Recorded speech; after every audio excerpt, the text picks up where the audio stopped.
Bongaigaon higher secondary English medium school আৰু চমুকৈ মেনন বুলি ক'লেই বঙাইগাঁৱত সকলোৱে চিনি পায় আৰু এই বিদ্যালয়খনে বহুতৰ মনত ইতিমধ্যে ঘৰ বান্ধিছে আৰু এই গৌৰৱোজ্জ্বল 50টা বছৰ অতিক্ৰম কৰিবলৈ ওলাইছে এই বিদ্যালয়খনে 15 আগষ্টৰ দিনা আৰু সেইলৈ এই বিদ্যালয়খনৰ অধ্যক্ষ লগতে পুৰণা যিসকল প্ৰাক্তন ছাত্ৰ ছাত্ৰী আছে সকলোৱে মিলি বিভিন্ন অনুষ্ঠান আয়োজনৰ যোজা কৰিছে এটা বছৰ তেওঁলোকে উদযাপন কৰিব সোণালী জয়ন্তী বৰ্ষ হিচাপে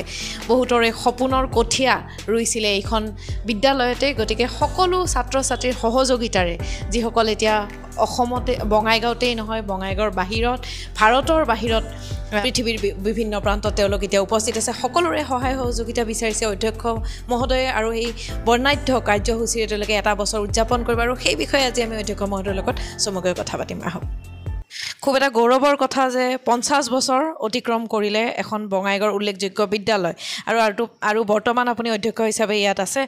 কেনেকুৱা ধৰণে আয়োজন চলিব আৰু কেতিয়া আৰম্ভ হ'ব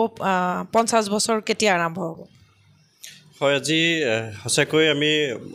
গৌৰৱোজ্জ্বল 50টা বছৰত ভৰি দি আছোঁ অহা 15 আগষ্টত আমি 50 বছৰত ভৰি দিম তাৰ কাৰণে পূৰ্ণাংগদমে যোজা চলি আছে এখন বিদ্যালয় 1975ত এষ্টাব্লিছ হৈছিলে স্বনামধন্য এজন কলেজৰ প্ৰফেচাৰ MBK মেননে এষ্টাব্লিছ কৰিছিলে তেতিয়াৰ পৰা বিদ্যালয়খন দুপে ইমান উন্নত হিৰত আগবাঢ়িছে এইখন বিদ্যালয়ৰ পৰা এতিয়ালৈকে 22জন ল'ৰা ছোৱালী মেট্ৰিকত পজিশ্যন পাইছিলে হায়াৰ ছেকেণ্ডেৰীটো এতিয়ালৈকে 4জন ল'ৰা ছোৱালীয়ে পজিশ্যন পাইছে তো যিকেনক স্কুলখনৰ এনৰলমেণ্টটো এতিয়া 1734 আৰু শিক্ষক শিক্ষয়িত্ৰী আৰু ষ্টাফৰ সংখ্যা 81 হৈছে তো এইখন বিদ্যালয় এতিয়া হাজু হৈছে যে এখন পূৰ্ণাংগ 50 বছৰ উদ্যমেৰে মহা উলহ-মালহেৰে পালন কৰিবলৈ হাজু হৈছে আমি সকলোৱে প্ৰস্তুতি চলাই আছোঁ যোজা চলাই আছোঁ যে এখন এক অনন্য ধৰণৰ সোণালী জয়ন্তী আমাৰ এইখন বিদ্যালয়ত হ'ব আমি আশা কৰিছোঁ যে কিছুমান বিশ্ববৰণ্য ব্যক্তিক আমি আমাৰ এই সোণালী জয়ন্তীৰ সাক্ষী হিচাপে নিমন্ত্ৰণ জনাম অতিথি হিচাপে নিমন্ত্ৰণ জনাম আমাৰ চিফ পেট্ৰন হিচাপে আমি অসমৰ গভৰ্ণৰক আমি আমন্ত্ৰণ জনাম মুখ্য পৃষ্ঠপোষক হিচাপে আৰু আমাৰ তিনিদিনীয়া কাৰ্যসূচী হ'ব আমাৰ কাৰ্যসূচীখিনি আমি এটা ভাল বতৰত ফৰকাল বতৰত 2025ৰ নৱেম্বৰত পাতিম বুলি যোজা কৰি আছোঁ নৱেম্বৰৰ ৱেডাৰখিনি যথেষ্ট ভাল হয় মানুহৰ মন ভাল থাকে বতৰখিনি ভাল থাকে আমাৰ মূল কাৰ্যসূচীখিনি তিনিদিনীয়া হ'ব প্ৰথম দিনা আমাৰ এখন আটক ধুনীয়া বৰ্ণাঢ্যপূৰ্ণ এখন শোভাযাত্ৰা হ'ব বিভিন্ন কলা কৃষ্টি বিভিন্ন জাতি গোষ্ঠীৰ তাতে মিলন হ'ব আমি 50জন বিশেষ ব্যক্তিৰ দ্বাৰা আমি পতাকা উত্তোলন কৰিম তাৰপিছত আমাৰ এলুমিনি মিট হ'ব এলুমিনি মিটৰ পিছত আমি সেইদিনা ৰাতি সাংস্কৃতিক সন্ধিয়া হ'ব আৰু দ্বিতীয় দিনাখন আমি অলপ এক্সেপশ্যনেল ব্যতিক্ৰমী ধৰ্মী এখন সভা অনুষ্ঠিত কৰিম য'ত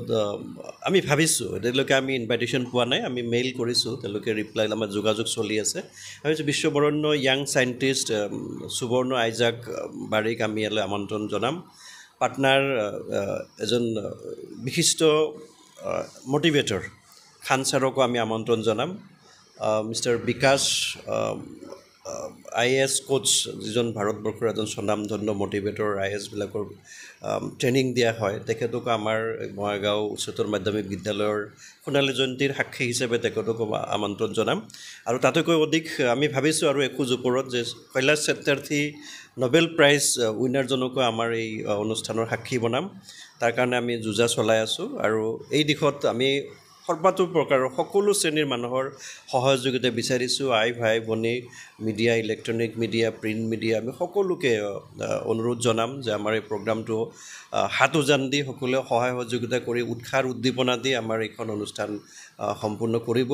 আমাৰ অপেনিং চেৰেমনি আমি অতি সোনকালে 15 আগষ্টৰ পিছতে আমি অনুষ্ঠিত কৰিম ভাবিছোঁ কটন বিশ্ববিদ্যালয়ৰ উপাচাৰ্য আৰু